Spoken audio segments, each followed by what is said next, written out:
This is the millionaire fat Greek Surf and Turf Gatsby. Here we go. I separated my 2 lobsters from the heads, and then I cut open the back, took out the meat, and they were ready to be prepared. Then after that, I had to get my steak ready. This Wagyu steak just needed salt, pepper, and garlic powder, both sides, that's it. After that, it was time to get my garlic chips ready. I sliced them with my Fujiwara petty knife, and I cooked them in olive oil on a low heat until they were golden crispy brown.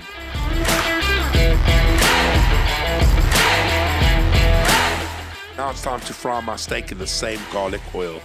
Flipped it a few times, got the crust ready, and then it was some butter, some thyme, and some garlic. We buttered it up, got it ready, and it was beautiful. Covered it with butter and let it rest. I put the lobster under the broiler for about 10 minutes, and it was time to get my basting done. And butter, garlic powder, cayenne pepper, and paprika. That's it. Give that a mix, and it was ready to baste. Finish it off with parsley, and your marinade is ready. Once those lobsters were nearly ready, I took it out and basted it. Put it back in for another 5 minutes on the broiler setting until it was ready. When I took these out, oh my word. Now it's time to get my potatoes ready. Boil them for 10 minutes. I was rough with them so I could make them crispy. Put them on a tray. Simple. Olive oil, salt, pepper, oregano from Greece, and a bit of aromat. Into the oven at the highest setting for about 30 minutes. Sauce time. It was mayonnaise, Dijon mustard, and Worcester sauce would be the perfect combination for this Gatsby sandwich. Give that a mix and it was ready to go.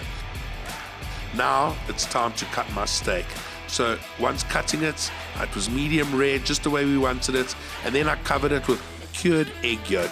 This was going to make it super creamy. Now time to build my sandwich. First start with a sauce, then I put some lettuce. After that, I added some onion and tomato. Now time for my beautiful steak. I separated it, got it ready, and I added some of the butter from the cooking.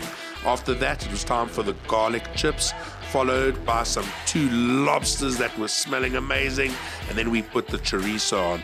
After the chorizo, it was time to add the feta cheese. Once the feta was down, those beautiful sauce that we made, and then after that, it was the perfect roast potatoes onto the sandwich. It was ready to go.